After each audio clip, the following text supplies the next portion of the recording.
et toujours. Nous poursuivons donc notre enseignement sur les œuvres du monde. Et nous allons voir quand les chrétiens face au monde. Quand on dit chrétien face au monde, il faut voir ça en termes de position, en termes d'adversité. Voilà. Il faut voir ça en termes de combat, même si tu préfères. Parce que le monde est ton ennemi. Si tu ne sais pas ça, le monde est ton ennemi. Et tu es ennemi du monde. Le Seigneur Jésus-Christ a dit, et je le rappelle, si moi haïs, ils vont vous haïr. Ils ont fait ça au bois frais. C'est pas bois sec là. Ils vont rester. Donc, le Seigneur dit également dans Jacques chapitre 4, verset 4 que l'amour du monde est inimitié contre Dieu. Celui qui aime le monde là, Dieu le déteste. Donc, au vu et au su de tout cela, qu'est-ce que le chrétien doit faire vis-à-vis du monde? Il faut s'opposer. La réaction du chrétien face au monde est une réaction à trois niveaux. D'abord au niveau intérieur, au niveau extérieur, et puis avec Dieu. Au niveau intérieur, bien aimé, nous allons nous référer à la parole de Dieu, évidemment. Nous allons quitter le monde pour nous replonger dans la parole de Dieu. Au niveau intérieur, il faut crucifier la chair. Oui, tu as bien entendu, il faut crucifier la chair. Maintenant, si tu n'as pas compris, ce n'est pas grave. Nicodème, quand Jésus a dit il faut naître de nouveau, là, il a dit, hein? Jésus lui a expliqué. Maintenant, même s'il n'a pas compris, Jésus nous a expliqué, nous on a compris. Quand la Bible dit crucifier la chair, là, Galates chapitre 5, verset 24, il dit, ceux qui sont en Jésus-Christ ont crucifié la chair avec ses passions et ses désirs. Crucifier la chair, donc, ça signifie que quand la chair dit il faut convoiter, tu dis non. Quand la chair dit il faut commettre adultère, tu dis non. Quand la chair dit il faut voler, tu dis non. Quand la chair dit il faut t'énerver, tu dis non. Quand la chair dit il faut être jaloux, tu dis non. Est-ce que tu comprends? D'ailleurs, la chair n'a pas fini de parler, mais tu dis non. Tais-toi. 1000 fois, la chair va parler, 1000 fois tu dis non. Tellement tu vas dire non, même dans ton sommeil, dans ton rêve, il faut dire non. Maintenant, si dans ton rêve, dans ton sommeil, tu n'as pas pu dire non, quand tu te réveilles là, tu dis non, tu rattrapes ça. Bien aimé, c'est ça crucifier la chair. C'est-à-dire, chaque fois que la chair veut se manifester, il faut la mettre sous le teignoir. Jésus vient bientôt. Hein, bien aimé, c'est pas grave, il faut lutter, il faut combattre. Même jusqu'à 100, c'est pas grave. Même si elle a la peau dure, elle va mourir bientôt, parce que Jésus vient bientôt. Quand Jésus va venir, la chair va mourir, forcée. Dis Amen avec moi. Il faut, au niveau de l'attitude intérieure, il faut s'abaisser, il faut s'humilier. Philippiens chapitre 2, verset 3 dit ceci, ne faites rien par esprit de parti ou par vaine gloire, mais que l'humilité vous fasse regarder les autres comme étant au-dessus de vous-même. C'est-à-dire, l'humilité là, ce n'est pas le fait de jouer les saints, tu viens à l'église, tu joues les saints, et puis à la maison, ou bien au dehors, tu joues le gros bras, ou bien tu joues les démons. Ce n'est pas ça l'humilité. Il y a une fausse humilité et puis il y a une vraie humilité. La fausse humilité, c'est l'hypocrisie.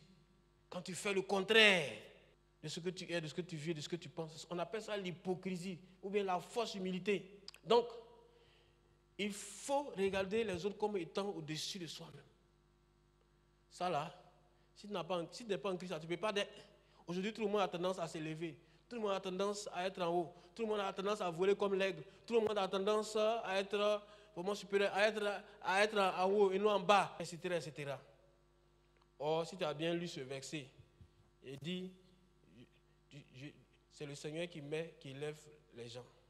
Parce que, autrement, si tu te lèves, tu seras abaissé. Je l'ai dit tantôt, je ne vais pas revenir là-dessus, mais il faut vraiment t'abaisser, bien-aimé. Il faut t'abaisser devant tout le monde. Ce n'est pas seulement devant le supérieur qu'on s'abaisse.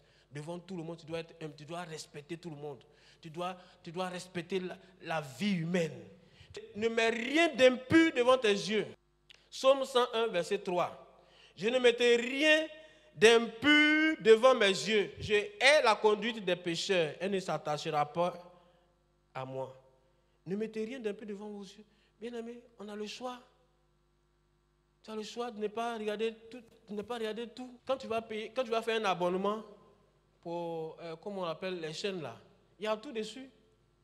Il y a divertissement, il y a sport, il y a film, il y a information, et puis il y a l'autre là. Tu connais? Tu mets les codes sur tout cela. Tu peux même oublier les codes.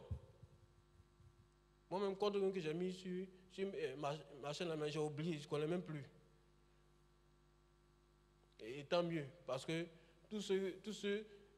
toutes les chaînes que j'estime qui ne m'édifient pas, là, qui ne vont pas édifier mes enfants, tout ça, j'ai codé. À partir du moment où ça n'édifie pas mes enfants, ça ne m'édifie pas moi-même. Et à partir du moment où ça ne m'édifie pas moi-même, ça n'édifie pas mes enfants. Donc il y a un frère qui a fait araignée, et puis il me racontait ce qui a fait qu'il ne fait plus araignée. C'est que, à un certain moment de la soirée, au moment où il veut regarder comment on appelle, une émission, les gens zappent et puis ils mettent les films pour nous. Donc quand il a vu ça, quand c'est passé plusieurs fois, il a quitté là et puis il allait faire son abonnement. Bien aimé, il faut quitter, si tu es dedans, il faut quitter dans ça. Et il faut suivre véritablement les conseils que donnent les hommes de Dieu. Il faut prendre ton abonnement et puis il faut sélectionner les chaînes qui t'édifient, qui édifient ta foi, parce que tout est là, mais tout n'édifie pas. Voilà, et tout n'est pas utile non plus. Donc, il ne faut rien mettre d'impur devant les yeux. Il y a deuxième volet, ce sont les actes extérieurs. Nous allons prendre la Bible dans 2 Corinthiens chapitre 6, verset 17. Il est dit expressément ceci. C'est pourquoi sortez du milieu vous et séparez-vous, dit le Seigneur. Ne touchez pas à ce qui est impur et je vous accueillerai. Le chrétien, l'enfant de Dieu, doit sortir du milieu du monde. Nous sommes dans le monde, nous ne sommes pas du monde. Il doit sortir du milieu du monde. Là où le monde se réunit, là où le monde est en train de s'organiser, le chrétien doit sortir de ce milieu. Tu peux travailler quelque part, mais ne pas faire partie de leur système. Sors du milieu de ces compagnies-là. Sors du milieu de ces amis-là. Sors du milieu de ces pratiques-là. Bien, mais quand la Bible dit sortez du milieu d'eux, ça veut dire qu'il faut les quitter. Il faut quitter dedans, il faut quitter dans ça. Il faut les abandonner. C'est toi-même qui es parti là-bas, donc tu peux quitter. Personne ne va t'envoyer donc en enfer parce que tu auras quitté ces milieux mauvais, ces milieux pervers. Au contraire, tu seras très proche du paradis, pour ne pas dire tu seras dans le paradis. Il faut nous éloigner donc de ces œuvres-là, de ces personnes-là, de ces œuvres-là, de ces pratiques-là. La troisième attitude, elle concerne Dieu. Tu vois, bien aimé, pour échapper au monde, pour échapper à la pression du monde, pour échapper à l'oppression du monde, pour échapper au piège du monde, il faut s'attacher à Dieu, il faut aimer Dieu. C'est pourquoi la Bible est tellement intéressante. Le plus grand, le premier sinon le plus grand des commandements, c'est aimeras le Seigneur ton Dieu de tout ton cœur, de toute ta pensée, de toute ta force, de toute ton âme. Partout, ça doit être Dieu d'abord. Dieu d'abord, c'est ça aimer Dieu. Dieu d'abord dans toute ta vie. C'est très important, bien aimé. Lorsque tu mets Dieu au devant de tout, Dieu au centre de tout, Dieu au-dessus de tout, bien aimé, le monde ne pourra pas s'approcher de toi. Tu ne pourras même pas aller là-bas et le monde ne pourra pas s'approcher de toi. Donc, tu seras affermi dans ta communion avec le Seigneur, dans ta foi, tu seras sûr, tu seras rassuré. Et puis, il faut aussi faire la volonté de Dieu. Le test de le test de base que nous avons, 1 Jean 2, 15 à 17 que nous avons lu, si tu fais la volonté de Dieu, si tu appliques ton cœur à faire ce que Dieu dit, ce que Dieu veut, bien aimé, tu vas échapper donc au convoitise de la chair, au convoitise des yeux, à l'orgueil de la vie. Tu vas échapper à tout ce qui gangrène le monde, la société d'aujourd'hui. Accomplis la volonté de Dieu. Bien aimé, recherche la volonté de Dieu en toutes choses, dans toutes circonstances. Que la volonté de Dieu soit véritablement ton souci premier. Même si on te traite d'être zélé, même si à la maison on t'appelle pasteur. Si tu es pasteur, ça veut quoi? Ou bien, pasteur, c'est une mauvaise chose. Donc nous qui sommes pasteurs là, on est des sous-hommes ou bien on n'est pas bien. Donc, même si on te taxe de saint, ou bien, etc., c'est pas grave. Au contraire, c'est une bonne qualification. Pierre, essaie Dieu, recherche la volonté de Dieu en tout. Il faut marcher par l'esprit. Dans Galates 5, verset 16, il dit, si vous marchez par l'esprit, vous n'accomplirez pas les désirs de la chair. Si nous marchons par l'esprit, nous n'accomplirons pas les désirs de la chair.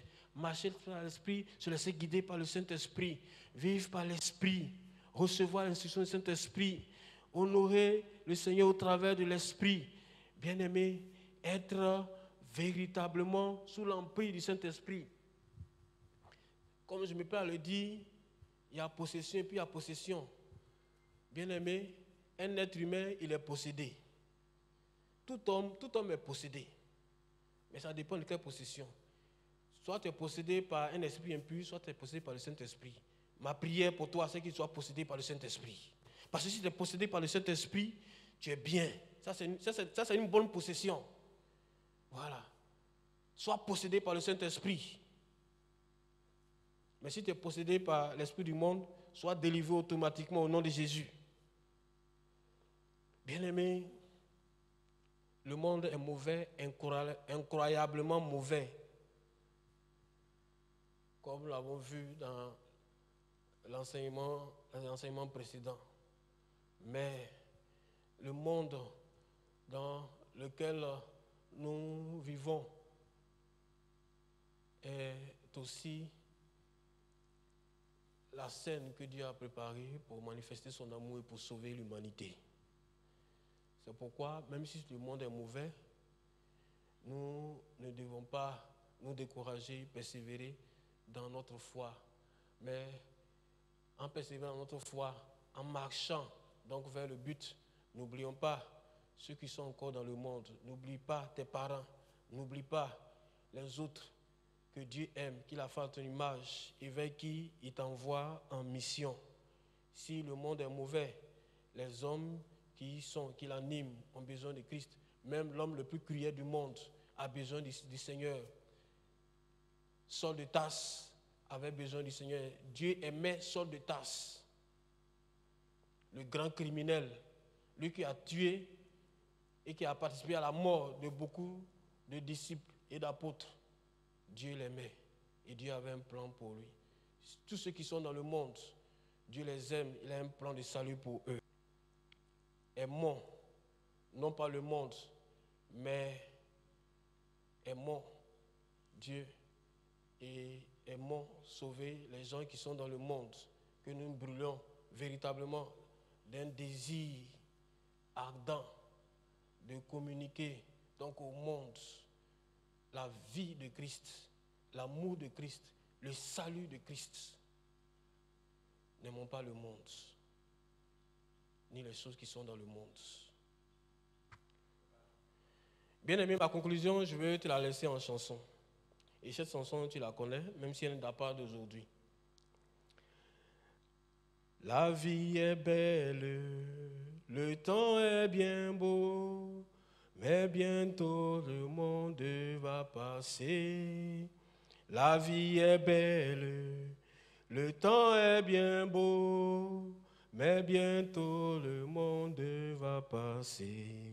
Es-tu prêt, chrétien? Jésus va revenir. Seras-tu parmi les bons, parmi les rejetés? Es-tu prêt, mon frère? Jésus va revenir. Seras-tu parmi les bons, parmi les rejetés? La vie est belle, le temps est bien beau, mais bientôt le monde va passer.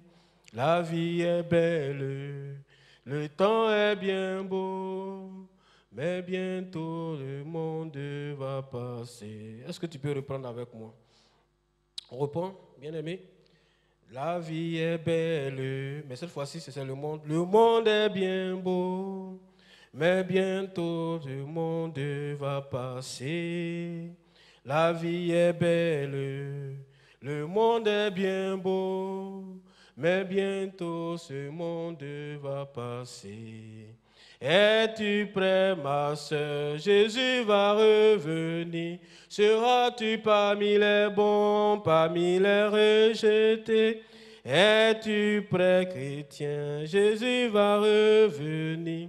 Seras-tu parmi les bons, parmi les rejetés? La vie est belle, ce monde est bien beau, mais bientôt ce monde va passer.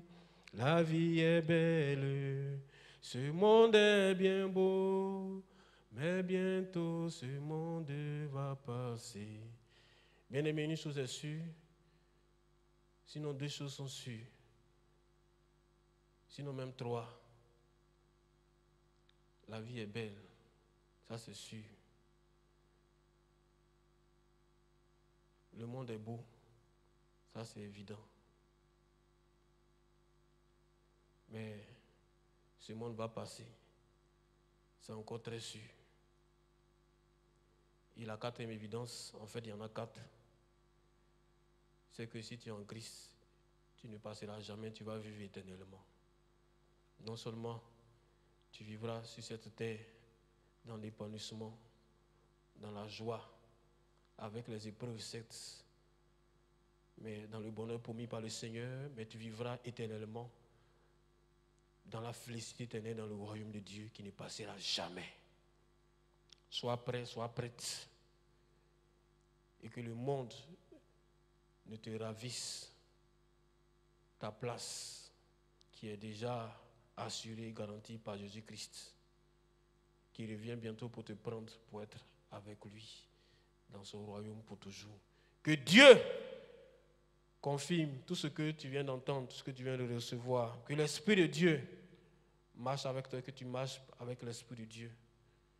Et que le monde et ses œuvres n'aient plus d'influence sur toi parce que tu vis d'une vie qui ne peut mourir.